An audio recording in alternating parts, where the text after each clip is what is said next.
হযরত ইব্রাহিম আলাইহিস সালাম একদিন আজরাইলকে বলছে, আজরাইল, কোনো নাফরমান পাপীর রুহু যে কবজ করো তুমি, তখন তোমার চেহারাটা কিরকম হয়, আকৃতিটা আমার এটা একটু দেখাও। হযরত ইব্রাহিম আলাইহিস সালামকে আজরাইল বলছে, আল্লাহর কসম হে নবী, আপনি সহ্য করতে পারতেন না, আপনি এটা দেখতে চাইেন না। ইব্রাহিম আলাইহিস সালাম বললেন, না, আমার একটু হলেও দেখাও। তো আজরাইল এই বিভৎস আকৃতি, মানে নাফরমানের জান কবজ করার সময় ওনার যে চেহারার আকৃতি হয়, এই চেহারাটা ধরে ইব্রাহিম আলাইহিস সালামকে দেখাইলেন। বিশ্বাস করেন, এই কিতাবে আছে, ইমাম কুরতুবীর কিতাব। ইব্রাহিম আলাইহিস সালাম একটা চিৎকার মাইরা বেহুশ হয়ে গেছে। হুঁশ আসার পরে ইব্রাহিম আলাইহিস সালাম বললেন, আল্লাহর কসম, আয় আল্লাহ, মালিক আপনার কসম, কবরের আযাব, জাহান্নামের আযাব কোনো নাফরমানের জন্য কিছুই লাগবে না, শুধু আজরাইলের এই ভয়ানক দৃশ্য জান কবজের সময় একবার দেখলেই তার সারা জিন্দেগীর নাফরমানির শাস্তির জন্য এটাই যথেষ্ট। বন্ধু আমার, কষ্ট হবে, ছেলেরা নষ্ট হইয়া শেষ পর্যন্ত কিন্তু খুব বেশি আগাইতে পারতাম। এই জন্য আজকে যারা বসছে সবার কাছে অনুরোধ করি, আমরা আল্লাহ এবং রসুলের আনুগত্য, ইসলামের দিকে ফিরে আসা, এইটা আমাদের মধ্যে নিরাপত্তা, এটার মধ্যেই আমাদের মুক্তি, দুনিয়ার শান্তি, আখিরাতের শান্তি। আল্লাহ তাআলা আমাদেরকে তৌফিক দান করেন। আজকের এই মাহফিলটা আল্লাহ তাআলা কবুল করে নেন। যুবকদের এই যে মুহইয়ুস সুন্নাহ শব্দের অর্থ কিন্তু সুন্নাতের জীবন দানকারী, অর্থাৎ সুন্নাতের অনুসরণকারী, সুন্নাতকে জীবন দানকারী, সুন্নাতকে বাস্তবায়নকারী। এজন্য এই নাম, এটার কিন্তু অর্থ হলো এই যারা সুন্নাতকে অনুসরণ করে। এজন্য শুধু নাম সর্বস্ব যেন না হয়। যেই যুবকরা আয়োজন করেছে, ভাই তোমাদের কাছে অনুরোধ, চেহারা, সুরত, চলন বলন সুন্দর করে, যারা দাড়ি রাখেন না, হিম্মত করে দাড়ি রাখেন, হিম্মত করেন যে ইনশাআল্লাহ দাড়ি রাখবেন। দাড়ি না রাখা এটা কিন্তু অনেক বড় অপরাধ। অপরাধটা কি জানেন? অপরাধটা হলো যে ব্যক্তি দাড়ি কাটে নিয়মিত, আমার কাছে মনে হয় সে আল্লাহর সাথে বিদ্রোহ করে এবং আল্লাহকে বলে ডাইরেক্ট যে হে খোদা, আপনি দিবেন আমি কাটব, আপনি দিবেন আমি কাটব, আপনি দিবেন আমি কাটব, আমি বেড়া হইলে আপনি খোদারে দেখায় দিব, আপনি দিতেন পারেন কতক্ষণ, আমি কাটতে পারি। তো আল্লাহও যেন বলে, বান্দা কাটতে থাকো, আসতে থাকো, কাটতে কাটতে একদিন তো আমার কবরে আইবা, তো তখন প্রথম রাতে, প্রথম ঘন্টায় টাঙ্গাইয়া যখন ফিটমু তখন বুঝবা, মাতবুরি ছুটাই দেবো তোমার প্রথম ঘন্টাতে, দেখে কবরের প্রথম ঘন্টা, হাত্তা তাখতালিফা আদলাউ। আল্লাহর নবী বলছেন, কবর যখন প্রথম মিনিট নাফরমানকে কবরে একটা চাপ দিবে, তো ডান পাশের মাটি বাম দিকে, বাম দিকের মাটি ডান দিকে, মানে ডান পাঁজরের হাড্ডি ভাঙ্গা চুইরা এ পাশে চলে যাবে, এই পাশের হাড্ডি ভাঙ্গা এই পাশে চলে যাবে। এক মিনিটে নাফরমান সোজা চুরচুর হয়ে যায়। অহংকার করো না, মাতবুরি দেখাইও না, সবাইরে বললাম, কেউ বড়াই করেন। যে নারী বেপর্দা তারে বইলেন, তোমার এই রূপ যৌবন পোকা মাকড়ের ঘরে চলে যাবে, কবরে। অসংখ্য সুন্দরী নারী এই পৃথিবীতে কবরের খোরাক, মাটির খোরাক হয়েছে। আল্লাহ তাআলা আমাদের সবাইকে তৌফিক দান করেন। মূসা আলাইহিস সালামকে যখন আল্লাহ তাআলা তুর পাহাড়ে কথা বলার জন্য নিয়েছিলেন, তখন প্রথমত আল্লাহ তাআলা বলছিলেন, ফখলা'না আলাইক। মূসা আলাইহিস সালামকে বলছেন আল্লাহ তাআলা যে আপনি আপনার জুতা খুলে ফেলেন। এরপরে আল্লাহ তাআলা কথা বলছেন, ওয়া আনা আখতারতুকা। আল্লাহ তাআলা বলছেন, আমি আপনাকে নির্বাচন করেছি, ফাসতামি' লিমা ইউহা। এখন আমি যা ওহী করব তা মনোযোগ দিয়ে শোনেন। এই জন্য অথচ তাফসীরের মধ্যে আছে তখন প্রচণ্ড ঠান্ডা ছিল। মূসা আলাইহিস সালাম ঠান্ডার কারণেই আগুনের সন্ধানে ওই পাহাড়ের টিলায় উঠছিল। তার মানে এত বেশি ঠান্ডা ছিল, বরফ ছিল নিচে। তাহলে সেই অবস্থায়ও আল্লাহ তাআলা আগে বলে দিয়েছেন জুতা খুলে রাখ। তার মানে জুতা খুলে আল্লাহর কথা শুনতে হবে। হযরত জিবরাইল আলাইহিস সালাম, হাদিসের মধ্যে আছে, বিখ্যাত একটা হাদিস আছে, সব কিতাবে আছে, হাদিসে জিবরাইল বলে এটা। জিবরাইল আলাইহিস সালাম মানুষের আকৃতিতে নবীজি সাল্লাল্লাহু আলাইহি ওয়াসাল্লামের কাছে আসলেন। আয়েশা নামাজের সুরতে যেভাবে বসে এইভাবে বসছেন নবীজির সামনে। এরপরে নবীজি সাল্লাল্লাহু আলাইহি সাল্লামকে একটার পর একটা প্রশ্ন করছে, মাল ঈমান, হে আল্লাহ রসুল ঈমান কি? নবীজি উত্তর দিছেন। মাল ইসলাম, ইসলাম কি? নবী সাল্লাল্লাহু আলাইহি সাল্লাম উত্তর দিছেন। মাল ইহসান, ইহসান কি? এভাবে প্রশ্ন করছেন, নবীজি উত্তর দিছেন। এরপরে উনি চলে গেছেন। তো আল্লাহর নবী সাল্লাল্লাহু আলাইহি ওয়াসাল্লাম সাহাবীদেরকে বলছেন, হাযা জিবরাইল, ইনি জিবরাইল, যিনি এতক্ষণ বসা ছিল, ইউআল্লিমুকুম দীনাকুম, তোমাদের দিন তোমরা কিভাবে শিখবে সেটা হাতে কলমে শিখাই দিলেন, বুঝাই দিলেন। তো এই হাদিস দ্বারা স্পষ্ট যে আল্লাহ রাসূল সাল্লাল্লাহু আলাইহি ওয়াসাল্লামের কথা, আল্লাহর কথা বসে শুনতে হবে। আর ওই কোরআনের আয়াত দ্বারা বোঝা গেল জুতা খুলে শুনতে হবে। দুইটা মিলাইলে আমাদের কওমি মাদ্রাসাগুলোতে যুগ যুগ ধরে যেই কোনো কওমি মাদ্রাসায় দেখবেন একেবারে নুরানির 6 বছরের বাচ্চাও বসে বসে জুতা খোলা অবস্থায় সমান জায়গায় বসে পড়ে। আবার দাওরায়ে হাদিসের ছাত্র, বড় ছেলে 24-25 বছর বয়স, তারাও এই জুতা খোলা অবস্থায় সমান জায়গায় বসে বসে। এটা রাসূলুল্লাহ সাল্লাল্লাহু আলাইহি ওয়াসাল্লামের সুন্নাত, আল্লাহর কোরআনে আল্লাহ তাআলা থেকে বর্ণিত আদব। এই জন্য এটা একটা গুরুত্বপূর্ণ। খাবারের ক্ষেত্রে জুতা পরিধান করে খাবার খাওয়া, এটা রাসূলুল্লাহ সাল্লাল্লাহু আলাইহি ওয়াসাল্লামের তরিকার স্পষ্ট খেলাফ, সুন্নতের খেলাফ। নবী সাল্লাল্লাহু আলাইহি ওয়াসাল্লাম জুতা পরা অবস্থায় খাবার খেতেন। নবী সাল্লাল্লাহু আলাইহি ওয়াসাল্লাম পিছনের দিকে হেলান দিয়ে খাবার খেতেন না। নবী সাল্লাল্লাহু আলাইহি ওয়াসাল্লাম কোমর, মাথা ঝুঁকাইয়া, 2 হাঁটু উঠাইয়া খাবার খেতেন এবং বলতেন, একজন মুনিবের সামনে তার গোলাম যেভাবে খানা খায় আদবের সাথে, আমি আমার মহান আল্লাহ পাকের সামনে এইভাবে আদবের সাথে খানা খাই। 4টা জিনিস: 1 জুতা ছাড়া, 2 হেলান না দেওয়া, 3 2 হাঁটু তোলা, 4 ঝুঁকে খাও। আগের দিনে বাচ্চা ছাড়া আমাদের আগের দিনের বয়স্ক লোকেরা, মুসলমানরা ওয়াজ শুনতো কম, কিন্তু মোটামুটি আমল করত। এই আগের দিনে যে পিড়ি আছিল, ফিরি, আপনারা পিড়ি চেনেন তো না? এই পিড়ির মধ্যে বসে খানা খাইতো আগে সবাই, আমরাও ছোটবেলায় খাইছি।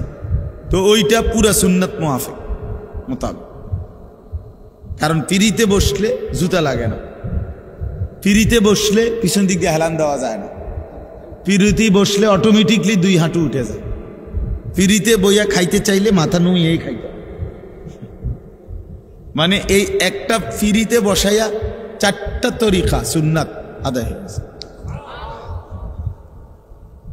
আমরা দিন দিন আধুনিক হইছি, রাসূলুল্লাহ সাল্লাল্লাহু আলাইহি সাল্লামের সুন্নাত থেকে দূরে সরছি। এই যে দেখেন এই ছেলেগুলো, এগরে এতক্ষণ বলা হইল কিন্তু এরা শুনল না, মানে এরা বাংলা বোঝে না, মূলত এরা ইউরোপ থেকে আসছে, এদের বাড়ি হলো ইটালি, এরা ইটালির থেকে একটু আগে নামছে, এই জন্য বাংলা বোঝে না, ইংরেজি বললে পুরাটা বুঝত। এটা ওদের মাতৃভাষা হয়তো ইংলিশ, এমন হইতে পারে, নাহলে তো এটা না বুঝার কোনো কারণ নাই, ঠিক না? এই বাংলা কথাটা এতক্ষণ ধরে বলার পরও বুঝলো না। চলে, আমি আপনাদের সামনে পবিত্র কোরআনুল কারীমের 5 নম্বর পারা 4 নম্বর সূরা, কোরআনুল কারীমের সূরায়ে নিসা, সূরাটির নাম। এই সূরার 69 নম্বর আয়াত, এই একটি আয়াত তেলাওয়াত করেছি। ইনশাআল্লাহ এই আয়াতটিকেই সামনে রেখে সামান্য কিছু কথা আমরা আপনাদের সামনে আরজ করতে চাই। আল্লাহ তাআলা আমাদেরকে তৌফিক দান করে। এই আয়াতের একটা ছোট্ট প্রেক্ষাপট আছে, কেন নাজিল হলো আয়াত। কোরআন শরীফের বিভিন্ন আয়াত, বিভিন্ন সূরা রাসূলুল্লাহ সাল্লাল্লাহু আলাইহি ওয়াসাল্লামের জামানায় বিভিন্ন প্রশ্ন, বিভিন্ন অবস্থা, বিভিন্ন ঘটনা, বিভিন্ন বিষয়ের ক্ষেত্রে সামনে রেখে নাজিল হয়েছে। তো এগুলোকে শানে নুজুল বলে, মানে অবতীর্ণের কারণ। আয়াতটা কেন নাজিল হলো, সূরাটা কেন নাজিল হলো, এগুলারে শানে নুজুল বলে। তো এই আয়াতের একটা শানে নুজুল আছে, কেন নাজিল হলো। নবী সাল্লাল্লাহু আলাইহি ওয়াসাল্লাম তার হাতে যারা কালেমা পড়ে মুসলমান হইছেন, তাদের মধ্যে মক্কার আরবের মানুষও ছিল, আবার বিভিন্ন দূর দূরান্তের মানুষও ছিল। কেউ আরবের মুসলমান মক্কা মদিনার, কেউ অন্য অঞ্চলেরও ছিল। যেমন হজরত হুজাইফা রাদিয়াল্লাহু তাআলা আনহু ইয়ামান দেশের ছিল, হজরত সালমান রাদিয়াল্লাহু তাআলা আনহু পারস্য মানে ইরানের মানুষ ছিল, হজরত বেলাল রাদিয়াল্লাহু তাআলা আনহু তিনি হাবাসা আবিসিনিয়া মানে ইথিওপিয়া ওই দেশের মানুষ ছিল। এরকম অনেক সাহাবী, আবু যর রাদিয়াল্লাহু তাআলা গিফার গোত্রের মানুষ ছিল, হযরত আবু হুরায়রা রাদিয়াল্লাহু তাআলা আনহু মক্কা থেকে অনেক দূরে দাউস গোত্রের লোক ছিলেন। এরকম বিভিন্ন অঞ্চলের দূর দূরান্তেরও মুসলমান ছিল। রাসূলুল্লাহ সাল্লাল্লাহু আলাইহি ওয়াসাল্লামের সাহাবীদের সাথে নবী সাল্লাল্লাহু আলাইহি ওয়াসাল্লামের আন্তরিকতা খুব বেশি ছিল। যেই কোনো বিষয় অকপটে দিলে আসলে ওনারা আল্লাহর নবী সাল্লাল্লাহু আলাইহি সাল্লামের কাছে পেশ করতেন, বলতেন। আর রাসূলুল্লাহ সাল্লাল্লাহু আলাইহি সাল্লাম ওয়াহির মাধ্যমে আল্লাহ তাআলার পক্ষ থেকে সমাধান দিতেন। নারীরাও বলতো, পুরুষরাও বলতো, ছোটরাও বলতো, বড়রাও বলতো, সবাই নবীজি সাল্লাল্লাহু আলাইহি ওয়াসাল্লামের কাছে খোলা মনে কথা বলতেন এবং নবীজি শুনতেন। হাদিসের মধ্যে আছে আল্লাহ নবী সাল্লাল্লাহু আলাইহি ওয়াসাল্লাম তিনি কেউ কথা বলতে চাইলে পুরা চোখ দিয়ে তার দিকে তাকাইয়া পুরাটা শুনতেন, সে শেষ করা পর্যন্ত শুনতেন। নবীজি সাল্লাল্লাহু আলাইহি ওয়াসাল্লাম কারোর সাথে মুসাফা করলে ওই লোক যতক্ষণ হাত না সরাইতো নবীজি নিজে হাত টেনে নিতেন না। নবী সাল্লাল্লাহু আলাইহি ওয়াসাল্লাম ডানে বামে কেউ ডাক দিলে তো পুরা চেহারা ঘুরাইয়া তার দিকে তাকাইতেন এবং শুনতেন তার। রাসূলুল্লাহ সাল্লাল্লাহু আলাইহি ওয়াসাল্লামের আখলাক অনেক সুন্দর ছিল, অনেক সুন্দর। প্রতিটা সেকেন্ড নবী সাল্লাল্লাহু আলাইহি ওয়াসাল্লামের আখলাক সর্বোচ্চ সুন্দর ছিল, সর্বোচ্চ সুন্দর। সবকিছুই সুন্দর, সবকিছুই শ্রেষ্ঠ, সবকিছুই সবচেয়ে সুন্দর। সুবহানাল্লাহ, সবকিছু একেবারে সকল কিছু সবচেয়ে সেরা, সবচেয়ে সুন্দর।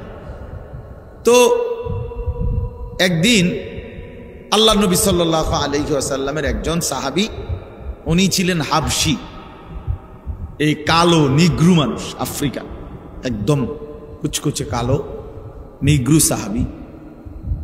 আল্লাহ নবী সাল্লাল্লাহু আলাইহি ওয়াসাল্লামের কাছে আইসা উনি একটা কথা নবীজিকে বলছি, ইয়া রাসূলুল্লাহ আমার একটা বিষয় জানার ছিল। আল্লাহ নবী সাল্লাল্লাহু আলাইহি ওয়াসাল্লাম বললেন বলো। সাহাবী সিধা সাদা মানুষ, সহজ সরল কথা বলতে চাইছেন। মুমিনের সিফাত এটা, মুমিন আল মুমিনু গিররুন কারীম, মুমিন সাদা সিধে হয়, মুমিন ভদ্র হয়। আল্লাহ রাসূল সাল্লাল্লাহু আলাইহি ওয়াসাল্লাম বলছেন লা ইয়াখদাউ ওয়া লা ইখদাউ, মুমিন কাউকে ধোঁকাও দেয় না। নবীজি বলছেন মুমিন ধোঁকাও খায় না। এত বেকুবও না যে তাকে কেউ ধোঁকা দিবে, আবার এত বাটফারও না যে সে অন্যকে ধোঁকা দিবে। রাসূলুল্লাহ সাল্লাল্লাহু আলাইহি ওয়াসাল্লাম বলেন মুমিন সহজ সরল হয়, মুমিন ভদ্র হয়, ঈমান। নবীজি বলছেন ফা উহিব্বু আন আকুনা কারীমান মাগলুবান, আমি হেরে গিয়েও ভদ্র থাকতে চাই, প্রয়োজনে হেরে গেলাম কিন্তু আমি অভদ্র হতে চাই। ওয়ালা উহিব্বু আন আকুনা গালিবান লাঈমান, আমি অভদ্র হয়ে জিততে চাই না। নবীজি হাদিস, আমি অভদ্র হয়ে মন্দ আচরণ করে জিততে চাই না, বরং প্রয়োজনে হেরে গিয়েও আমার ভদ্রতা ধরে রাখতে চাই। তো এই সহজ সরল সাহাবী তিনি আল্লাহ নবী সাল্লাল্লাহু আলাইহি ওয়াসাল্লামকে বললেন, ইয়া রাসূলুল্লাহ আপনি প্রথম কথা হলো বাহ্যিক যেই সৌন্দর্য আপনার চেহারা মোবারক সহ সমস্ত দেহের অঙ্গ প্রত্যঙ্গের যেই সৌন্দর্য বাহ্যিক, এই সৌন্দর্য সর্বশ্রেষ্ঠ সুন্দর, সবচেয়ে সুন্দর, সবচেয়ে সুন্দর। সারা দেহ একসাথে সবচেয়ে সুন্দর, প্রতি অঙ্গ আলাদা আলাদা তাও সবচেয়ে সুন্দর। তো আপনি সবচেয়ে সুন্দর, সর্বশ্রেষ্ঠ সুন্দর, আর আমি কুৎসিত কালো। কাজেই বাহ্যিক সৌন্দর্যের বিবেচনায় আপনার সাথে আমার কোনো তুলনাই চলে না। আপনি অনেক সুন্দর। নবী সাল্লাল্লাহু আলাইহি ওয়াসাল্লামের সমস্ত সাহাবী নবীজির সৌন্দর্যের এমন বর্ণনা দিছেন, সেটা কোনো কুল কিনারা। শামায়েলের কিতাবের মধ্যে, শামায়েল মানে রাসূলুল্লাহ সাল্লাল্লাহু আলাইহি সাল্লামের শুধু চেহারা, সুরত, চলাফেরা, উঠা বসা, এগুলোর আলাদা বর্ণনার উপরে কিতাব আছে, ওগুলোর শামায়েলের কিতাব, শামায়েলে তিরমিজি, এরকম শামায়েলে নবী, যেখানে সাহাবায়ে কেরাম খুব মজা করে করে, জোশ, আনন্দে, খুশিতে নবী সাল্লাল্লাহু আলাইহি সাল্লামের বাহ্যিক সৌন্দর্য, আভ্যন্তরীণ সৌন্দর্যের বর্ণনা দিয়েছেন। নবীজির নাক মোবারক কেমন ছিল, চোখগুলো দেখতে কেমন ছিল, দাঁত হাসলে কেমন দেখাইতো, ঠোঁট কেমন ছিল, নবীজি হাঁটলে কেমন মনে হইতো, নবী সাল্লাল্লাহু আলাইহি সাল্লামের হাতের আঙ্গুলগুলো কেমন ছিল, পায়ের গোছাটা কেমন ছিল, রাসূলুল্লাহ সাল্লাল্লাহু আলাইহি সাল্লামের বুকের পশমগুলো কেমন ছিল, মাথায় বাবরি চুল রাখলে কেমন দেখাইতো, নবীজি চাদর পরলে কিরকম হইতো, মাথায় খালি মাথায় থাকলে কেমন মনে হইতো, সিথি কাটলে কেমন লাগতো। মানে এইগুলোকে সাহাবায়ে কেরাম আলাদা আলাদা বড় দরদ দিয়া, বড় মজা করে করে আল্লাহ রাসূল সাল্লাল্লাহু আলাইহি সাল্লামের সৌন্দর্যের বর্ণনা সাহাবীরা দিয়েছেন। হযরত হাসান ইবনে সাবিত রাদিয়াল্লাহু তাআলা আনহু, নবীজির সাহাবী, বলছেন, ওয়া আহসানু মিনকা লাম তারা কাত্তু আইনি, হে নবী, আপনার চাইতে সুন্দর আমার এই দুই নয়ন আর কাউকে দেখে নাই। ওয়া আজমালু মিনকা লাম তালিদিন নিসাউ, এবং আমি বিশ্বাস করি আপনার চাইতে সুন্দর কাউকে কোনো মা কোনো দিন প্রসব করেনি।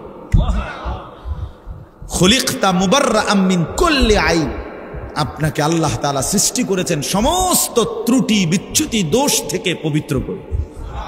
কাআন্নাকা কাদ খুলিকতা কামা তাশাউ, যেন আল্লাহ আপনাকে বানিয়েছেন মনের মতো, মনের মতো করে আল্লাহ আপনাকে সাজিয়েছেন, মনের মতো করে। রাসূলুল্লাহ সাল্লাল্লাহু আলাইহি সাল্লামের সৌন্দর্য বেমিসাল, তুলনাহীন। গোটা কায়নাতের আল্লাহ তাআলা সমস্ত সৃষ্টিকে যত সৌন্দর্য দিয়েছেন, তারা দুই ভাগ। এক ভাগ ইউসুফ আলাইহিস সালামকে দিয়েছেন অর্ধেক, আর অর্ধেক বাকি সমস্ত সৃষ্টিকে দিয়েছেন। ইউসুফ আলাইহিস সালাম একাই অর্ধেক সৌন্দর্যের অধিকার, আর বাকি সমস্ত সৃষ্টি অর্ধেক। ওই বাকি অর্ধেক দিয়ে এই ফুল এত সুন্দর, ফল এত সুন্দর, পাখি এত সুন্দর, মাছ এত সুন্দর, মানুষ এত সুন্দর, পুরুষ এত সুন্দর, নারী এত সুন্দর, আসমান এত সুন্দর, এই সব কিছু বাকি অর্ধেক। তাহলে সৌন্দর্যের প্রথম অংশ হলো দুই ভাগ, ইউসুফ আলাইহিস সালাম অর্ধেক, বাকি সৃষ্টি অর্ধেক। আর একা মুহাম্মদ সাল্লাল্লাহু আলাইহি ওয়াসাল্লাম পূর্ণ সবটা সৌন্দর্যের অধিকারী। वो खालिकियत में बेमिसाल, ये हुस्न सूरत में बेमिसाल। তিনি আল্লাহ যেমন সৃষ্টিকর্তা হিসাবে তুলনাহীন, ইনি মুহাম্মদ সৌন্দর্য আর রূপে গুণে তুলনাহীন, তুলনাহীন। তো আল্লাহ নবী সাল্লাল্লাহু আলাইহি ওয়াসাল্লামের সাহাবীরা অনেক বর্ণনা আছে, অনেক। নবীজিকে বলছেন, পূর্ণিমার চাঁদের দিকে তাকাইয়া বলছেন, ইয়া রাসূলুল্লাহ, আল্লাহর কসম আপনি পূর্ণিমার চাঁদের চাইতেও সুন্দর। হযরত কাব ইবনে মালিক বলেন, আমি তাকাইতাম, নবী হাসতেন, আমার কাছে মনে হইতো নবীজি হাসলে তার চেহারাটা কান্নাহু কিতাআতুম মিনাল কামার, এটা যেন চাঁদের একটা টুকরা। হযরত আবু হুরায়রা রাদিয়াল্লাহু তাআলা আনহু বলতেন, আল্লাহ নবী সাল্লাল্লাহু আলাইহি সাল্লাম যখন হাসতেন, আমার কাছে মনে হইতো কান্না শামসা তাজরি ফি ওয়াজহিহি, সূর্য যেন তার চেহারায় খেলতেছে। এইভাবে বলতেন সাহাবী। এত সুন্দর ছিলেন, এত সুন্দর, এত সুন্দর ছিল। সমস্ত মানে বিবেচনায় পৃথিবীর আমাদের ফুলচুয়ার হযরত, বাংলাদেশের এক বড় বুজুর্গ, আল্লামা মুফতি আবু সাঈদ দামাত বারাকাতুহুমুল আলিয়া হযরত বলছেন, পৃথিবীর সমস্ত গবেষক যারা ছবি অঙ্কন যারা আঁকে বিভিন্ন দৃশ্য, এই প্রতিযোগিতায়, অঙ্কন প্রতিযোগিতায় যারা পরীক্ষক, যারা সবচেয়ে সুন্দর ছবিটা নির্বাচন করে, এরকম সমস্ত পরীক্ষকও যদি একত্র করা হয়, তো রাসূলুল্লাহ সাল্লাল্লাহু আলাইহি ওয়াসাল্লামের চেহারা, নবীজি সাল্লাল্লাহু আলাইহি সাল্লামের অঙ্গ প্রত্যঙ্গ যদি মাপে, বিচার করে, পরীক্ষা করে, তাইলে এটা এমনই হবে যে প্রতিটা অঙ্গ সবচেয়ে সুন্দর, শ্রেষ্ঠ সুন্দর। নাক, এরপরে আর বলে না এখান দিয়ে একটু কুদ্দুর বেশি হলে ভালো হইতো, এখান দিয়ে একটু গোশত বাড়াই দিলে ভালো হইতো না। হযরত বলেন, আল্লাহ রাসূল সাল্লাল্লাহু আলাইহি সাল্লামের নাক পরীক্ষা করার পরে তাদের সারা পৃথিবীর সমস্ত গবেষক এটাই বলতে হবে, একটা পূর্ণ সবচেয়ে সুন্দর নাক হওয়ার যা যোগ্যতা, যা বৈশিষ্ট্য দরকার, এটা মুহাম্মদুর রাসূলুল্লাহর নাকের মধ্যেই ছিল। নবী সাল্লাল্লাহু আলাইহি সাল্লামের চোখই পূর্ণাঙ্গ, নবীজির কানেই পূর্ণাঙ্গ, নবীজির ঠোঁটে পূর্ণাঙ্গ, সব কিছু। অর্থাৎ এরপরে আর সুন্দর বানানোর কিছু নাই, আর কিছু নাই। এত সুন্দর ছিলেন তিনি, এত সুন্দর ছিলেন। তো এই সাহাবী বলতেছেন, ইয়া রাসূলুল্লাহ, আপনার সৌন্দর্যের সামনে আমি তো কুৎসিত কালো, আমার কোনো তুলনাই চলে না, আপনি সর্বশ্রেষ্ঠ সুন্দর বাহ্যিক দিক দিয়ে।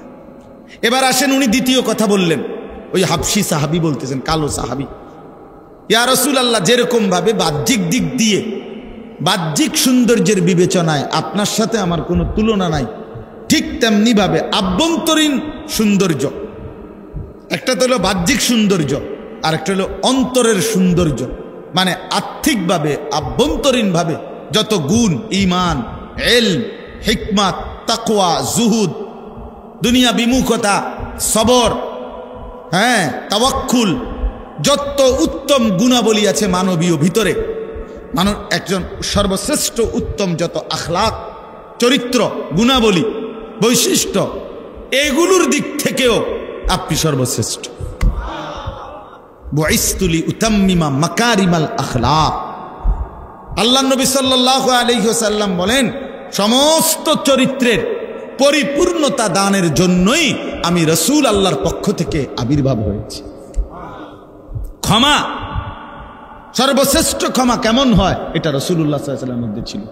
ধৈর্য, সর্বশ্রেষ্ঠ ধৈর্য কেমন হইতে হয়, নবীজির মধ্যে ছিল।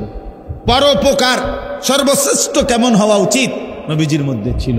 মানুষের কল্যাণ কামিতা, এরকম যেই কোনো যাকেই আমরা উত্তম গুণ বলি, তার সব কিছু আল্লাহ তাআলা রাসূলুল্লাহ সাল্লাল্লাহু আলাইহি সাল্লামের মাধ্যমে উনার মধ্যে পূর্ণ করে দিয়েছে, পূর্ণ করে দিয়েছে।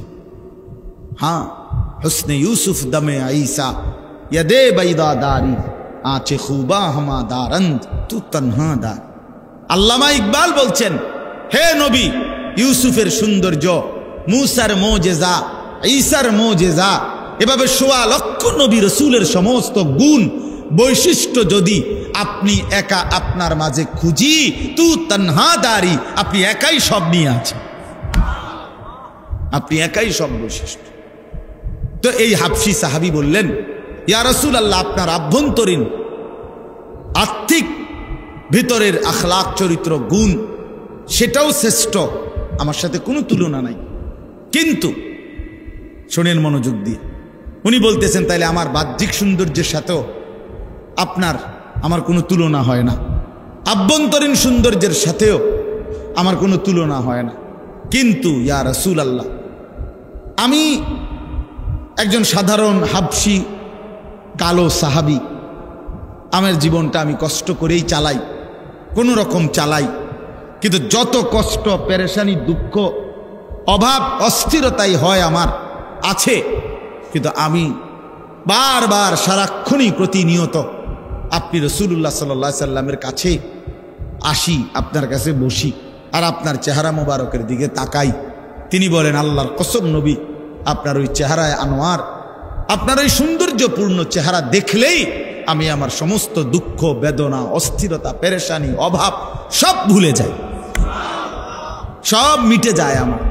এখন আমার প্রশ্ন হলো, আমি তো দুনিয়াতে আপনাকে দেখে নয়ন জুড়াই, আপনাকে দেখলে আমার দিল শান্ত হয়, আপনাকে দেখলে আমার কলিজা ঠান্ডা হয়। এখন মৃত্যুর পরে আপনিও একটা সময় চলে যাবেন, আমিও একটা সময় চলে যাব। আল্লাহ তাআলা আপনাকে সর্বশ্রেষ্ঠ জান্নাতের মধ্যে রাখবেন আমি জানি। আমারে জান্নাত দিবেন কিনা তার কোনো নিশ্চয়তা নাই। যদি দেনও আল্লাহ দয়া করে আমার একটা জান্নাতে রাখবেন, আর আপনাকে রাখবেন সর্বশ্রেষ্ঠ জান্নাতে। এখন আমার প্রশ্ন হলো, ইয়া রাসূলুল্লাহ, দুনিয়াতে তো আমি আমার সমস্ত দুঃখ সুখের উপশম আপনি, আপনারে দেখলে আমি সব ভুলে যাই। এখন জান্নাতে যদি আমারে থাকতে দেয় এক জায়গায়, আপনি থাকবেন সুউচ্চ সুমহান জান্নাতে, সেখানে তাইলে আমি তো আপনারে দেখব না, আমি তো থাকবো একটা আমার জান্নাতে। আমি যদি আপনাকে তখন না দেখি তো আমার জান্নাতে থাকাটাও কষ্টকর হয়ে যাবে। এই কথাটা আমি বুঝতে আসছি। আমি কি করুন তখন? আমি কেমনে থাকুন? কি ফিকির, সাহাবীদের ফিকির কি, রাসূলুল্লাহ সাল্লাল্লাহু আলাইহি সাল্লামের প্রতি ভালোবাসাটা কি? তো আল্লাহ নবী সাল্লাল্লাহু আলাইহি ওয়াসাল্লাম খামোশ হয়ে গেলেন, নবীজি চুপ হয়ে গেলেন, কোনো উত্তর দেন নাই। কিছুক্ষণের মধ্যেই আল্লাহ তাআলা এই হাবশী সাহাবীর প্রশ্নের জবাব দেওয়ার জন্য আল্লাহ তাআলা হযরত জিবরাইলকে পাঠিয়ে আল্লাহ তাআলা জবাব দিছেন, সরাসরি কোরআন নাজিল করছেন। এই কোরআন নাজিল করে জিবরাইলকে পাঠিয়ে আল্লাহ তাআলা যেই আয়াতটা নাজিল করছেন এই হাবশী সাহাবীর প্রশ্নের জবাবে, এইটাই এই আয়াত, সূরা নিসার এই 69 নম্বর আয়াত, যেটা আমি পড়ছি। আল্লাহ তাআলা বললেন, বন্ধু ওরে বলেন ব্যবস্থা আছে। কি আছে? ব্যবস্থা আছে। ওর যে আবেগ, আপনারে না দেখলে তার জান্নাতটাও বিষাদ হয়ে যাবে, আপনারে দেখতে চায়, আপনার সাথে থাকতে চায়, ওরে বলে দেন উপায় আছে। তো আল্লাহ তাআলা বলেন, দুইটি শর্ত পূরণ করতে হবে। দুইটি শর্ত পূরণ করলে আমি আল্লাহ ওয়াদা দিলাম, আমি এই দুই শর্ত যে পূরণ করবে এমন প্রত্যেক ইমানদার বান্দাকে আমি আল্লাহ আপনি রাসূলের সাথেই থাকতে দেব, আপনার সাথেই থাকতে দেব। শুধু আপনি না, বরং আদম থেকে ঈসা সোয়া লাখ আম্বিয়াদের সাথে থাকতে দেব। শুধু আপনারা নবীদের সাথে না, নবীদের পরে উম্মতের ইমানদারদের মধ্যে সর্বশ্রেষ্ঠ মানুষ যারা, সিদ্দিক বলে যাদেরকে, নবীর পরে উম্মতের মধ্যে মানুষের সর্বশ্রেষ্ঠ পদমর্যাদা ধর্মীয় হলো সিদ্দিক। এই সিদ্দিকদের সাথে থাকতে দেব। যারা আমার রাস্তায় শহীদ হয়েছে শহীদদের সাথে থাকতে দেব। যারা আমার নেক আল্লাহওয়ালা বান্দা তাদের সাথেই আমি থাকতে দেব। শর্ত কয়টা? দুইটা। ওমান ইউতিল্লাহ ওয়ার রাসূল, সহজ শর্ত, আল্লাহ এবং আপনি রাসূলের আনুগত্য করতে হবে। জীবনভর কষ্ট করে হলেও, সুখে কিংবা দুঃখে, রাতে কিংবা দিনে, একাকী কিংবা প্রকাশ্যে, আপনি রাসূলের ইত্তেবা করতে হবে, আল্লাহর আনুগত্য করতে হবে, রাসূলের আনুগত্য করতে হবে।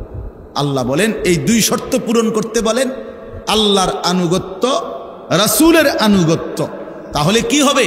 ফাউলাইকা মাআল্লাযীনা আনআমাল্লাহু আলাইহিম, তখন ওই মানুষগুলো থাকবে আমি আল্লাহ আমার যেই স্পেশাল নিয়ামত প্রাপ্ত বান্দা যারা, তাদের সাথে। আমার নিয়ামত প্রাপ্ত বান্দারা এক নাম্বার সমস্ত নবী রাসূলগণ, মিনান নাবিয়িন ওয়াস সিদ্দিকিন, সমস্ত সিদ্দিকগণ, নবীদের পরে যাদের স্তর, ওয়াস শুহাদা, আমার রাস্তায় যারা জীবন বাজি রেখে শহীদ হয়েছে তাদের সাথে তারা, ওয়াস সালিহিন, এবং আমার সমস্ত নেক বান্দারা যারা আমার হুকুম সদা প্রতিনিয়ত পালন করেছে। আল্লাহ বলেন, আর এটাও বলে দেন, শোনো বান্দা, হে ইমানদার, হাসরের ময়দানে যদি নবী রাসূল সাল্লাল্লাহু আলাইহি সাল্লাম, সিদ্দিক, শহীদ এবং নেককারদের সঙ্গী হতে পারো, তখনই বুঝবা ওয়া হাসুনা উলাইকা রফিকা, তারা কতই না উত্তম বন্ধু তোমার। বড় বেশি উত্তম বন্ধু হবে হায় যদি নবীদের সঙ্গী হও, সিদ্দিকের সঙ্গী হও। যদি দেখো ওই যে আদম, ওই যে মুসা, ঈসা, ওই যে নূহ আলাইহিস সালাম, ওই যে আমার হাবিব, ওই যে দেখো আবু বকর, ওমর, ওসমান, আলী, ওই যে দেখো আবু হানিফা, শাফিঈ, হাম্বলি, দেখো আব্দুল কাদের জিলানী, বাইজিদ বুস্তামি, জুনায়েদ বাগদাদি, এই মহান মানুষগুলোকে যদি পাও তোমার আশেপাশে, তুমি যদি তাদের সঙ্গী হইতে পারো, আল্লাহ নিজে বলতেছেন বিশ্বাস করো বান্দা, সেটা হবে তোমার বড় উত্তম শ্রেষ্ঠতম বন্ধু, শ্রেষ্ঠতম বন্ধু। তাহলে কি বুঝা গেল? আল্লাহ তাআলা বললেন আল্লাহর আনুগত্য করো, রাসূলের আনুগত্য করো, তাইলে রাসূলের সঙ্গেই জান্নাতে থাকবে। মজার বিষয় হলো শুনেন, এই হাবশী সাহাবী, ওই যে বেটা জিগাইছে, উনি উত্তর পাইছে কিনা কথা বলেন না? তো উনি এরপরে আরেকটা প্রশ্ন করছে। উনি এ কথা বলার পরে আবার বলছে নবীজিকে, আচ্ছা ইয়া রাসূলুল্লাহ, তাইলে আমি বুঝলাম আপনার আনুগত্য যদি আমি পূর্ণ করতে পারি তাইলে আমি আপনার সঙ্গী হব, আপনার সাথে পাবো, আপনারে দেখবো, পাবো। কিন্তু আমার আরেকটা জানার বিষয় হলো ইয়া রাসূলুল্লাহ, আমাদের আল্লাহকে দেখা আর আপনি আল্লাহকে দেখা একরকম না। তো আপনি যখন আল্লাহকে দেখবেন জান্নাতে, আল্লাহর দিদার হবে আপনার আল্লাহর সাথে, তখন আমারে সাথে রাখবেন নি? এটা কর, তখন আমারে সাথে রাখবেন কিনা? তাফসীরে আছে যে উনি এবারে এইটা জিজ্ঞাসা, তখন আমারে সাথে, আপনি যখন আল্লাহকে দেখবেন আমারে দেখতে দিবেন, আমারে সাথে রাখবেন। সাল্লাল্লাহু আলাইহি ওয়াসাল্লাম বললেন, সাহাবী আমি ওয়াদা দিলাম আমি তখনও তোমাকে সাথে রাখব। আল্লাহর নবীর এই সাহাবী, তাফসীরে আছে, এরপরে উনি একটা চিৎকার দিছে এই জাগাত বৈশা, একটা চিৎকারেই তিনি ঘুরে পড়ে ইন্তেকাল করেছেন, জীবন দিয়ে খুশিতে। নিকাল যায় দম তেরে কদমোं के नीचे, यही दिल की हसरत, यही दिल की आरज़ू है। হে প্রিয়, আপনার জন্য আপনার কদমের নিচে জীবন দিয়ে দিলাম, এটাই দিলের তামান্না ছিল, এটাই দিলের আকাঙ্ক্ষা ছিল। আমার ভাই, আয়াতের শানে নুজুল বলা শেষ হয়ে গেল, এবার খোলাসা কথা কি, এটা বললেই শেষ কথা। মূল বক্তব্যটা কি আসলে? এবার আপনি কি বুঝলেন, আমি কি বুঝলাম? জওয়ান ভাই তোমরা কি বুঝলা? ভাই বলো ভাই। আমরা এই উপর থেকে নিয়ে নিচ পর্যন্ত আমরা প্রত্যেকেই মুসলমান, আমরা প্রত্যেকেই মুসলমান। আমাদের আল্লাহ, আমাদের নবী মুহাম্মদুর রাসূলুল্লাহ সাল্লাল্লাহু আলাইহি ওয়াসাল্লাম, আমাদের কিতাব কোরআন, আমাদের ধর্ম ইসলাম, আমাদের রব আল্লাহ, আমাদের নবী মুহাম্মদুর রাসূলুল্লাহ, আমাদের কিতাব কোরআন, আমাদের ধর্ম কি ইসলাম। এই চারটি নিয়ামত যার কাছে আছে দোস্ত, সে কেন বঞ্চিত হবে? সে কেন দুর্ভাগা হবে? সে কেন বদনসিব হবে? আহা ভাইয়া, এত বড় সর্বশ্রেষ্ঠ চারটি নিয়ামত যার আছে, যার পুঁজি, সে কেন জাহান্নামী হবে? সে কেন বরবাদ হইল?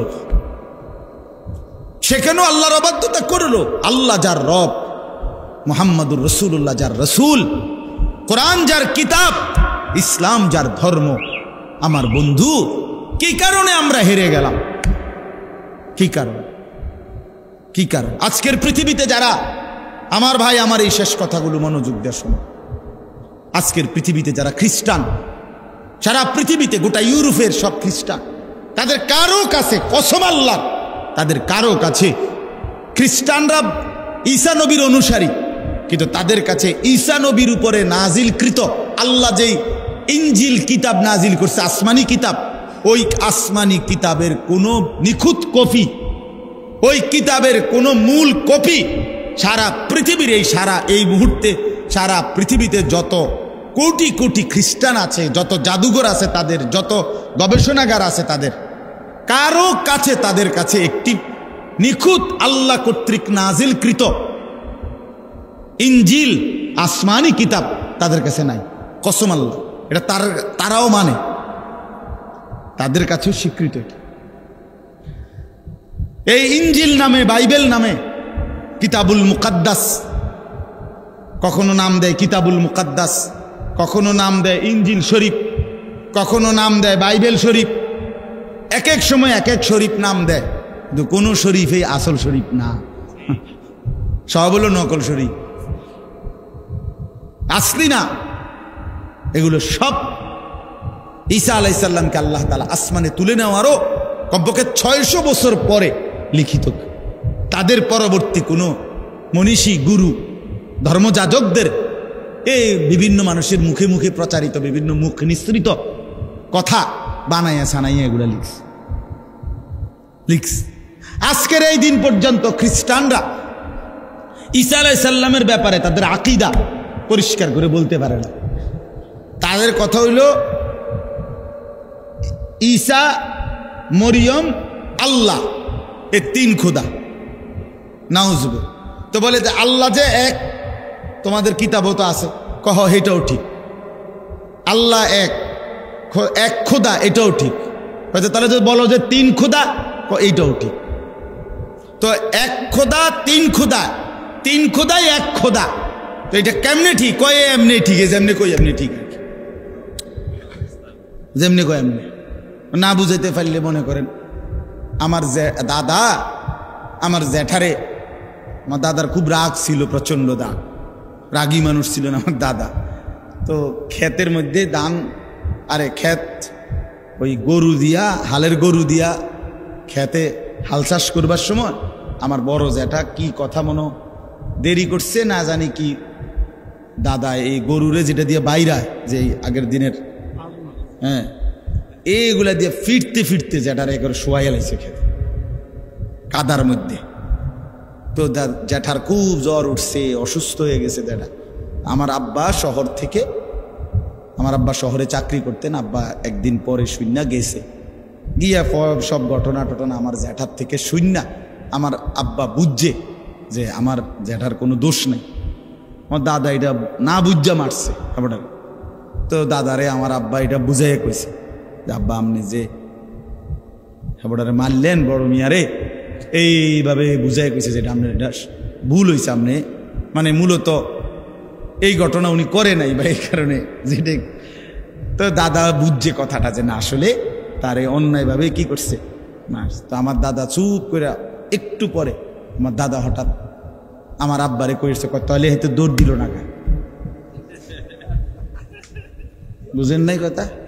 হ্যাঁ, দৌড় দিল না গা, এইটাই দোষ। হ্যাঁ হ্যাঁ, দোষ হলো কি দৌড় দিল না গা। হে যদি নির্দোষ হইতো তো দৌড় দিত।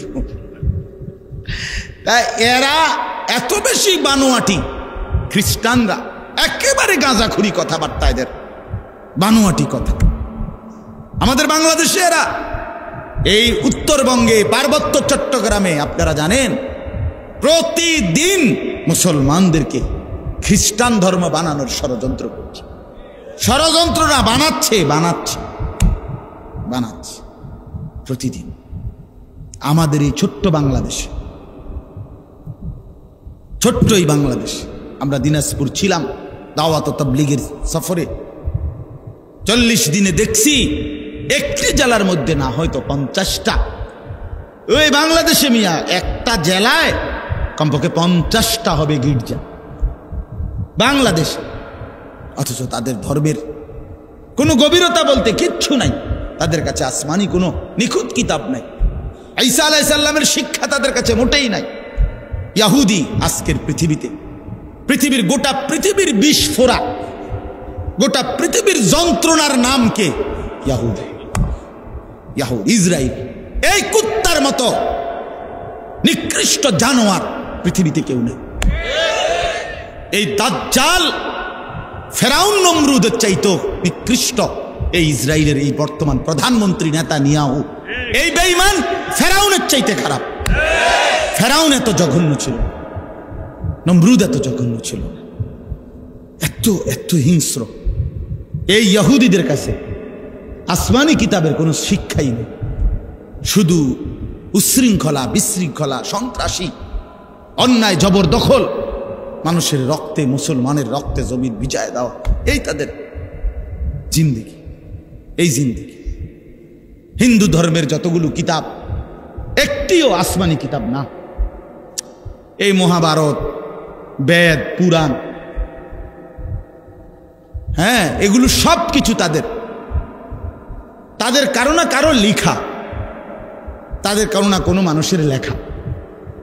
তাইলে হিন্দু ধর্মের ওয়ালাদের কাছেও আসমানি কোনো কিতাব নাই, খ্রিস্টানদের কাছে আসমানি কিতাব যেটা আল্লাহ নাজিল করছে সেটা নাই।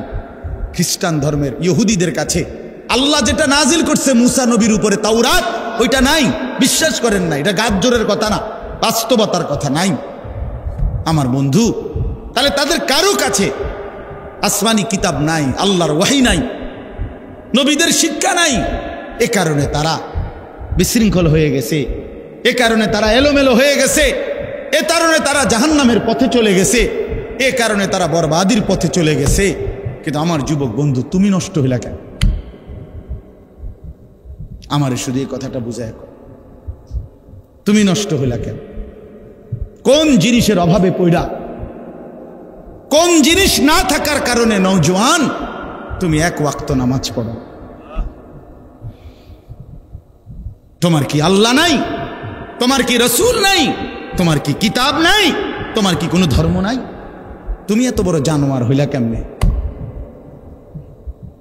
খোদার 365 দিনে এক বছরে কোনো দিন ফজরের নামাজ পড়লা না, তুমি এত বড় নিকৃষ্ট পশু কেমনে হইলা?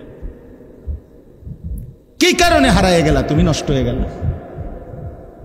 আপনারা বলেন, আপনারা যারা বছরের পর বছর সুদ খান, ঘুষ খান, কিস্তি নেন, কি কারণে বাবা?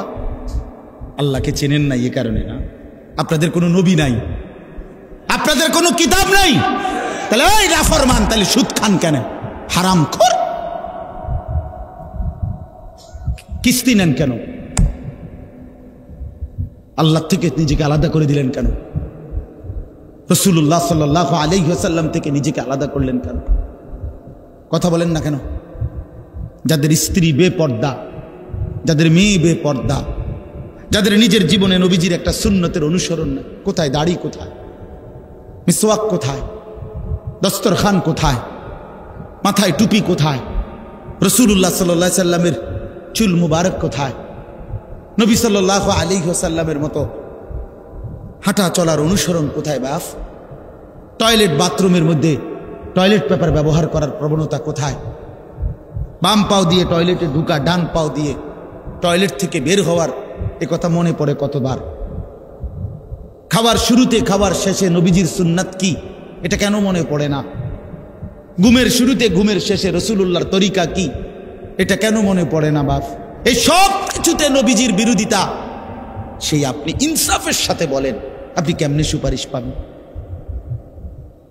আমার ভাই, রাগ হইয়েন না। ওই সুন্নি ওয়াহাবি লইয়া ঠেলাঠেলি আপনি রাখেন না, আপনি এমনি আগে বুঝ করেন না। আপনি আমার তরিকাভুক্ত হওয়ার দরকার নাই তো, আমার গাড়িতে এত মানুষের জায়গা নাই। আপনি ইনসাফের সাথে বলেন, রাসূলুল্লাহ সাল্লাল্লাহু আলাইহি ওয়াসাল্লামের সাথে সামনে কিভাবে দাঁড়াবেন? ফাকাইফা ইদা জিনা মিন কুল্লি উম্মাতিন বিশাহীদ, এই সূরাতেই আছে না? জিনা বিকা আলা হাউলাই শাহীদা। সূরা নিসার 40 নম্বর আয়াত। আল্লাহ রাব্বুল আলামিন বলেন, বন্ধু, সমস্ত নবীদেরকে আমি আল্লাহ ওই নবীর উম্মতের আমলনামা ওই নবীদেরকে সামনে রেখেই পেশ করব। আর আপনাকেও ওয়াদা দিলাম বন্ধু, আপনার উম্মতের আমলনামাও আপনাকে সামনে রেখেই খুলব, আপনার সামনে খুলব। আপনার উম্মতের প্রত্যেকের আমলনামা আপনি চোখে দেখবেন, আপনারে দেখাইয়া বন্ধু আমি আল্লাহ ফয়সালা করব। আল্লাহর নবী উম্মতের আমলনামা দেখবেন, উম্মতের আমলনামা দেখে যদি আল্লাহর নবী পৃষ্ঠার পর পৃষ্ঠা উল্টায়, আর যদি দেখে উম্মত 30 বছরের ভিতরে কোনোদিন 5 ওয়াক্ত নামাজ পড়ো নাই, 20 বছরে কোনোদিন সুদের লেনদেন ছাড়ো নাই, প্রতিদিন ওজনে কম দিছ, প্রতিদিন ব্যবসায় কাস্টমারকে ঠকাইছো, প্রতিদিন পণ্যের গুণাগুণ মিথ্যা বলেছ, হারাম রোজগারের ফিকিরে ছিলা, ঘরে রঙিন টেলিভিশন চলছে, স্ত্রী বেপর্দা, মেয়েটাও বেপর্দা, ছেলেটাও নামাজ পড়ে না, ঘরের কেউ ফজরের নামাজে ওঠে না, চেহারায় সুরতে চলনে বলনে কোনো কিছুতেই রাসূলুল্লাহর সুন্নাতের কোনো নমুনা নাই। আল্লাহর নবী খোদার কসম চোখের পানি ফেলে দিবেন, আল্লাহর নবী বলবেন, উম্মত আমার 23টা বছরের এই রক্ত পানি করা মেহনত, বিনিময়ে এটা আমার সামনে কি আনলা উম্মত? আমার মতো এত বড় শ্রেষ্ঠ নবী, আমার মতো এত বড় শ্রেষ্ঠ রাসূলকে তুমি এতটুকু মূল্যায়ন করলা না। এর চাইতে দামি কারে দিলে তুমি মূল্যায়ন করতা? এর চাইতে দামি কোন কিতাব দিলে তুমি মূল্যায়ন করতা? এর চাইতে দামি কোন রাসূলকে দিলে তুমি মূল্যায়ন করতা? বলেন, আমাদের নবীর চাইতে শ্রেষ্ঠ কে? আমাদের কোরআনের চাইতে শ্রেষ্ঠ কে? আমাদের ইসলামের চাইতে শ্রেষ্ঠ কে বন্ধু? তাইলে এতগুলো শ্রেষ্ঠ জিনিস দিও তোমার মন ভরাইতে পারলো না। ওফো, কি পরিমাণ গাদ্দার, কি পরিমাণ গাদ্দার! এই নাফরমান, কি পরিমাণ গাদ্দার তুমি! যুবক ছেলেরা, তোমরা যারা নামাজ পড়ো না, হ্যাঁ, তোমরা নিকৃষ্ট গাদ্দার, একেবারে নিকৃষ্ট মানুষ, একেবারে নিকৃষ্ট মানুষ, অসভ্য মানুষ, জন্তু জানোয়ার এত খারাপ না, বেনামাজি যত নিকৃষ্ট। বেটা কুকুর, বিড়াল, গরু, ছাগল এত নিকৃষ্ট না, না বেটা, এত ফালতু না। কুত্তা আল্লাহর নাফরমানি করে না, বিড়াল আল্লাহর নাফরমানি করে না, শুকর আল্লাহর নাফরমানি করে না। ওরে আল্লাহ বানাইছে যেমন, ওই আছে হেমন, ওর নাফরমানি কি? আমার কথা বলেন না কেন? কুকুরের কোনো হালাল হারাম আছে? বিড়ালের জন্য কোনো হালাল হারাম আছে? তো হে নাফরমানি কি? তাবার তুমি করলাটা কি? ফাবিআইয়ি হাদিসিন বা'দাহু ইউমিনুন। বন্ধু আমার, কোরআনুল কারীমের মধ্যে আছে, আল্লাহ বলেন, অনেকক্ষণ আল্লাহ তাআলা জাহান্নামীদের কথা বলতে বলতে আল্লাহ একটা পর্যায়ে একটা সূরার লাস্ট আয়াতে আল্লাহ বললেন, বান্দা ফাবিআইয়ি হাদিসিন বা'দাহু ইউমিনুন, আমার বান্দা এরপরে আর কোন কথা বললে তুমি ঈমান আনতা? আল্লাহ আফসোস করবে, আমার বান্দা আর কেমনে বললে, আমি আল্লাহ আর কেমনে বললে তুমি ঈমান আনতা?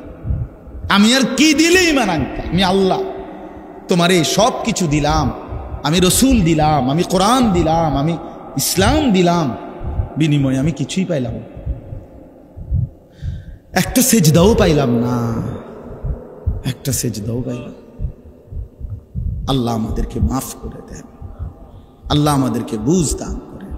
যুবকরা, বয়স্ক চাচারা, বাবারা, জিন্দিগিটা শেষ করে দিয়ে রাসূলুল্লাহ সাল্লাল্লাহু আলাইহি সাল্লামের অনুসরণ ছাড়া খোদার কসম সুপারিশ মিলবে না। এত রং না বাপ, সুপারিশটা আপনারা যারা মনে করছেন মামুর বাড়ি, হ্যাঁ না, আছে নবীজির সুপারিশ হাউজে কাউসারের পানি, ইডি জিলাপি দিয়া না, বিরিয়ানি দিয়া না, খিচুড়ি দিয়া না, রাগ হওয়ার সুযোগ নাই। হ্যাঁ, প্রতারিত হইয়েন না, আপনি আমার দলভুক্ত হনের দরকার নাই, আপনি আপনার জায়গাতে থাকেন, আপনি আপনার তরিকাতেই থাকেন, কিন্তু ধোকা খাইয়েন না, ধোকা খাইয়েন, ধোকা খাইয়েন, প্রতারিত হইয়েন। শুধু গান, শুধু গজল, শুধু ঢোল, শুধু ফুল, শুধু মিছিল, শুধু স্লোগান, হ্যাঁ, শুধু জিলাপি, শুধু বিরিয়ানি না বন্ধু।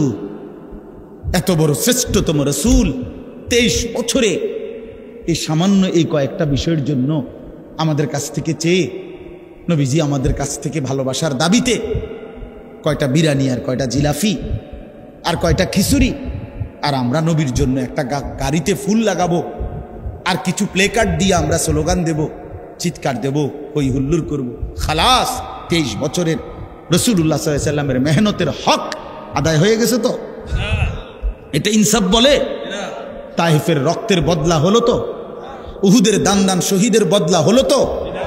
পেটে পাথর বাঁধা এই ক্ষুধার কষ্টে এটার হক আদায় হয়ে গেছে তো?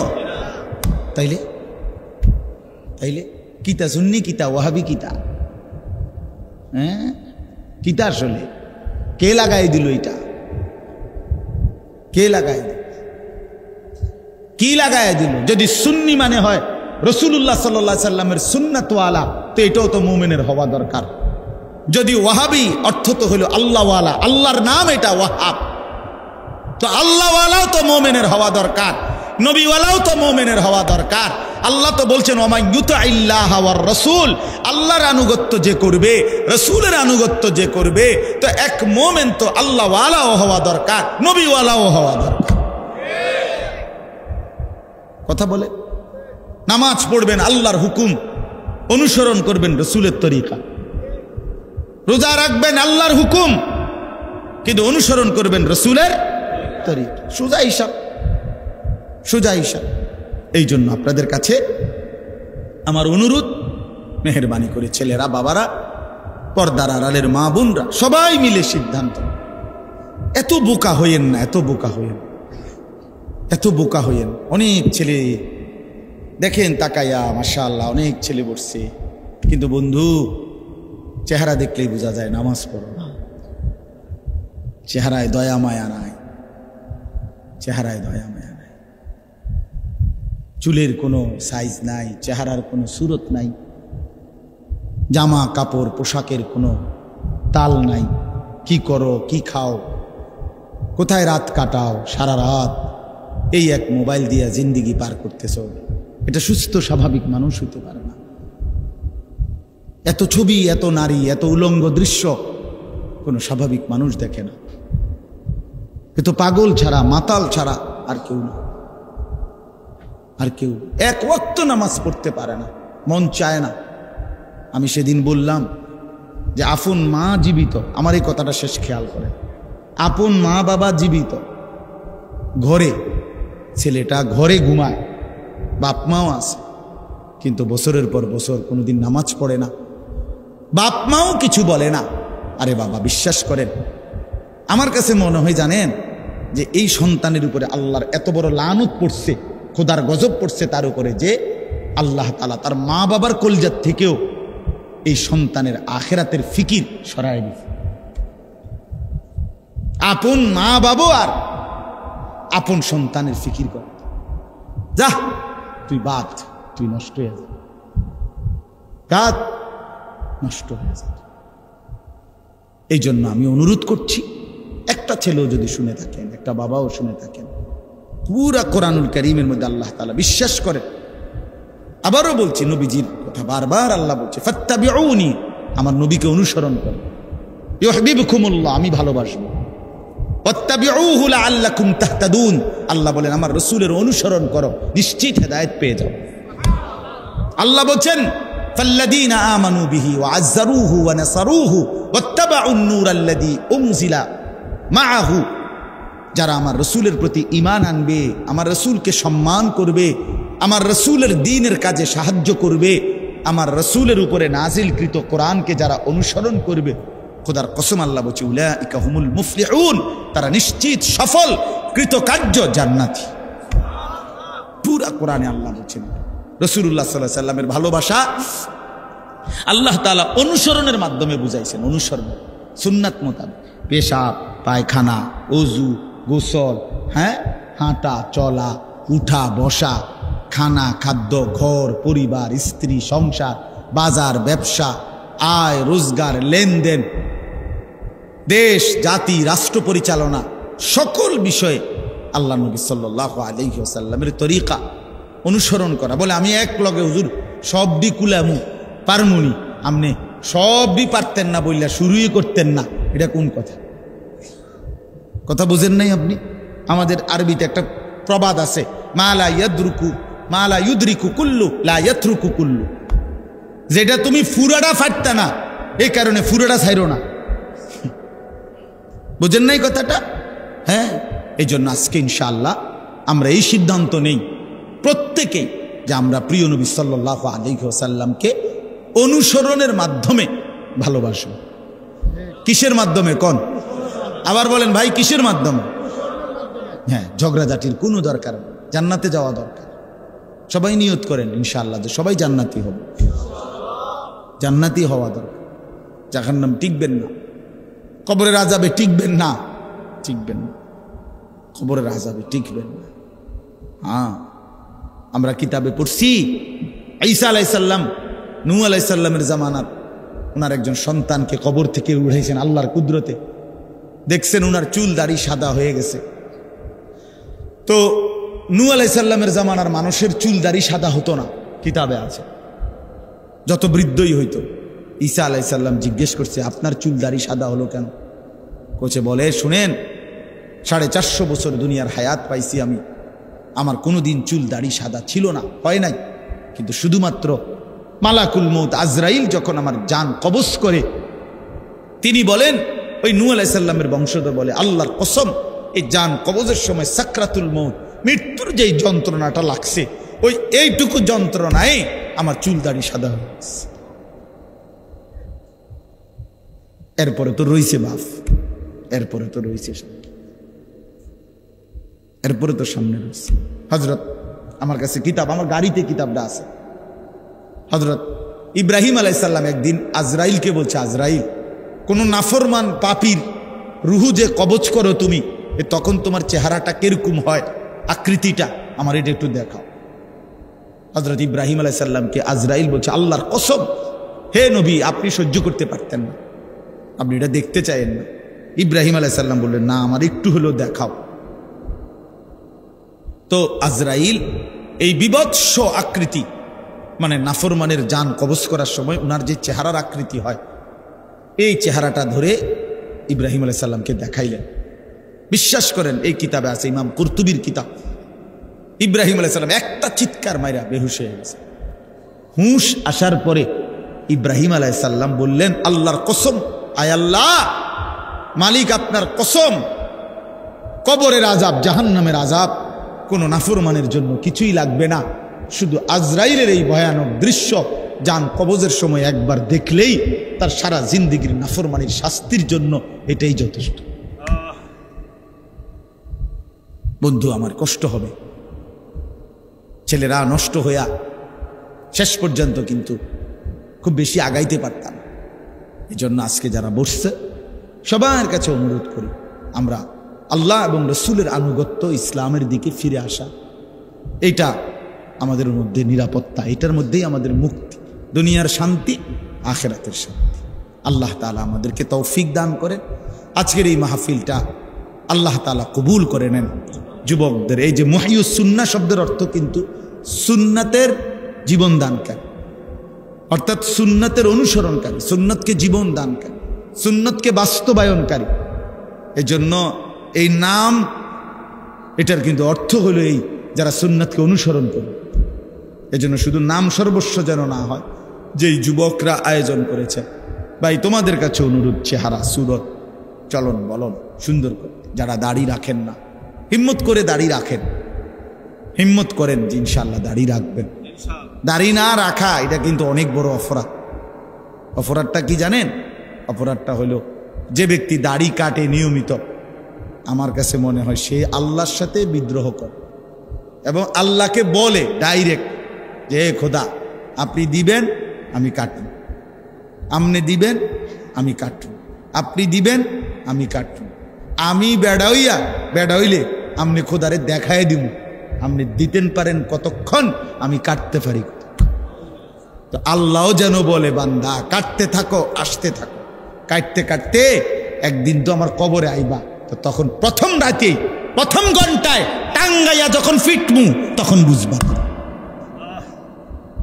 মাতবুরি ছুটাই দেবো তোমার প্রথম ঘন্টাতে, দেখ কবরের প্রথম ঘন্টা, হাত্তা তাখতালিফা আদলা। আল্লাহর নবী বলছেন, কবর যখন প্রথম মিনিট নাফরমানকে কবরে একটা চাপ দিবে, তো ডান পাশের মাটি বাম দিকে, বাম দিকের মাটি ডান দিকে, মানে ডান পাঁজরের হাড্ডি ভাঙ্গা চুইরা এই পাশে চলে যাবে, এই পাশের হাড্ডি ভাঙ্গা এই পাশে চলে যাবে। 1 মিনিটে নাফরমান সোজা চুরচুর হয়ে যায়। অহংকার করো না, মাতবরি দেখাইও না। সবাইরে বললাম, কেউ বড়াই করেন। যে নারী বেপর্দা তারে বইলেন, তোমার এই রূপ যৌবন পোকা মাকড়ের ঘরে চলে যাবে, কবরে।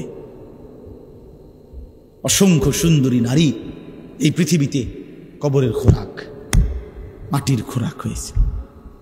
আল্লাহ তাআলা আমাদের সবাইকে তৌফিক দান করেন। হিম্মত করলাম তো ইনশাআল্লাহ, 5 ওয়াক্ত নামাজ পড়বো তো ইনশাআল্লাহ। আল্লাহ তৌফিক দান করেন। সকাল সন্ধ্যা কিছু কিছু জিকির করবেন, আল্লাহওয়ালাদের কাছে আসা যাওয়া করবেন এবং নিজের জীবন সুন্দর করার চেষ্টা করবেন। নবী সাল্লাল্লাহু আলাইহি সাল্লামের অনুসরণ করার ফিকির করবেন। আল্লাহ তাআলা আমাদের সবাইকে তৌফিক দেন, কবুল করেন। আলহামদুলিল্লাহি রাব্বিল আলামিন। اللهم أنت السلام ومنك السلام تباركت يا ذا الجلال والإكرام يا أرحم الراحمين يا أرحم الراحمين يا أرحم الراحمين يا رب لك الحمد كما ينبغي لجلال وجهك وعظيم سلطانك وصل على محمد كما هو أهلك وافعل بنا خيرا كما أنت ربنا ظلمنا أنفسنا وإن لم تغفر لنا وترحمنا لنكونن من الخاسرين رب ارحمهما كما ربياني صغيرا ربنا هب لنا من أزواجنا وذرياتنا قرة أعين واجعلنا للمتقين إماما ربنا آتنا في الدنيا حسنة وفي الآخرة حسنة وقنا عذاب النار মাওলায়ে করিম আপনি মাফ করে দেন, রব্বে করিম আপনি মাফ করে দেন, মেহেরবান মাওলা আপনি মাফ করে দেন।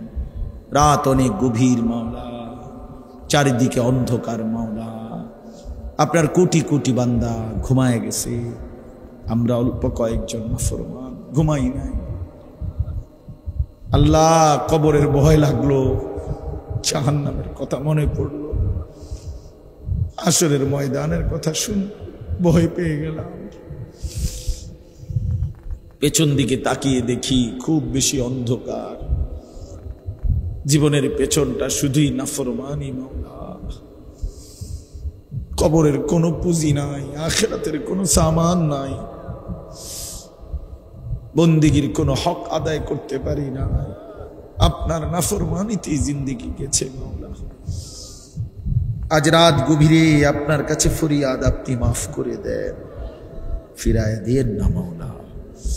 ফিরায় দিলে আপনার বান্দা যাবে কোথায়? আর কোথাও আশ্রয় নাই, আর কোথাও ঠিকানা নাই। আপনি মাফ করে নেওয়ালা, আপনি মাফ করে দেন। আযাব দিলে আপনার কোনো লাভ নাই, মাফ করে দিলে আপনার কোনো ক্ষতি নাই। দেন, মাফই করে দেন। বাবাকে মাফ করে দেন, মাকে মাফ করে দেন, দাদা দাদি নানা নানিকে মাফ করে দেন, চাচা মামা ফুফা খালুকে মাফ করে দেন, চাচি মামি ফুফি খালাকে মাফ করে দেন, বিবিকে মাফ করে দেন, ছেলে মেয়েকে মাফ করে দেন, ভাই বন্ধুদেরকে মাফ করে দেন, আত্মীয় স্বজনদেরকে মাফ করে দেন, পাড়া পড়শিকে মাফ করে দেন, কবরবাসীদেরকে মাফ করে দেন, কিয়ামত পর্যন্ত কবরের আযাব মাফ করে দেন। জিন্দিগিটা সুন্দর করে দেন, আখলাক সুন্দর করে দেন, চেহারা সুন্দর করে দেন, চুল সুন্দর করে দেন, দাড়ি সুন্দর করে দেন, লেবাস সুন্দর করে দেন, আখলাক সুন্দর করে দেন। কদম কদম বন্ধুকে অনুসরণ করবার তৌফিক দান করেন আল্লাহ। সুন্নাতের মোহাব্বত দান করেন, সুন্নাতের হক আদায়ের তৌফিক দান করেন, আপনার বন্ধুর ইত্তেবা অনুসরণ করবার তৌফিক দান করেন আল্লাহ। ঝগড়া নয়, বিবাদ নয়, ভালোবাসে অনুসরণ করে একসাথে জান্নাতি হতে চাই মাওলা। সবাই মিলেই জান্নাতে যেতে চাই, আপনাকেই পেতে চাই, রাসূল সাল্লাল্লাহু আলাইহি সাল্লামকেই পেতে চাই আল্লাহ। আপনি মাহরুম করবেন না, বঞ্চিত করবেন না। প্রতিটা যুবককে নামাজি বানিয়ে দেন, সেজদাওয়ালা বানিয়ে দেন, কাঁদনেওয়ালা বানিয়ে দেন। বয়স্ক বাবা চাচাদেরকে আল্লাহ চায়ের আড্ডা, দোকানের আড্ডা থেকে হেফাজত করেন, বিড়ি সিগারেটের আড্ডা থেকে হেফাজত করেন, আরো বেশি নেক আমলের তৌফিক দেন। মা বোনদেরকে পর্দা পুশিদা দান করেন, প্রতিটা মুসলমানকে কবুল করে নেন। এই মহিউস সুন্নাহ যুব সংগঠন আপনি কবুল করে নেন আল্লাহ। বারবার প্রতি বছর এই সম্মেলন আরো সুন্দর আরো বড় ইন্তজামের সাথে করবার তৌফিক দান করেন। আল্লাহ আজকের আয়োজনে বরকত দেন। যে যেভাবে সহযোগিতা করেছে কবুল করে নেন। প্রতিটা টাকায়, প্রতিটা ফিকিরে, প্রতিটা খেদমতে, মেহনতে আপনি উত্তম বিনিময় দান করেন। রব্বির হামহুমা কামা রব্বায়ানি সগীরা। আয় আল্লাহ, সুস্থ বিমারি যারা শিফা করে দেন, কামাই রুজিতে হালাল বরকত দিয়ে দেন, আমার দেশ নিরাপদ করে দেন, খায়ের ও বরকত দান করেন, গোটা দেশে খায়ের ও বরকত দান করেন, প্রতি ইঞ্চি জমিনে কোরআনের হুকুম জারি করে দেন, ইসলামের আলো জ্বালিয়ে দেন, ইনসাফকার শাসক দান করেন। আল্লাহ ইমামে আদেল দান করেন। আর কোন জালিম চাপায় দিয়েন না। আর জুলুমের শিকার হতে চাই না মাওলা। আমাদেরকে একজন ন্যায়পরায়ণ শাসক দান করেন। আমাদেরকে একজন ইনসাফগার শাসক দান করেন। আয় আল্লাহ, রাত গভীরে শেষ ফরিয়াদ, গাজা, ফিলিস্তিন, লেবাননের মুসলমানকে হেফাজত করে। আল্লাহ, রক্তে মুসলমানের জমিন ভিজে আছে। আপনি দয়া করেন, আপনি দয়া করেন, আপনি দয়া করেন। মাজলুমের উপরে রহম করেন। আয় আল্লাহ, ইসরায়েলের বেঈমান জালেমকে ধ্বংস করে দেন। আল্লাহ, ফেরাউন নমরুদের চাইতে এই প্রধানমন্ত্রী ইসরায়েলের তাকে নিকৃষ্ট পরিণতি দেন। আল্লাহ, তার অত্যাচার আর জুলুম থেকে মুসলমানদেরকে বাঁচান, বাঁচান। রব্বির হামহুমা কামা রব্বায়ানি সগীরা। সুবহান রাব্বিকা রব্বিল ইজ্জাতি আম্মা ইয়াসিফুন, সালামুন আলাল মুরসালিন, আলহামদুলিল্লাহ।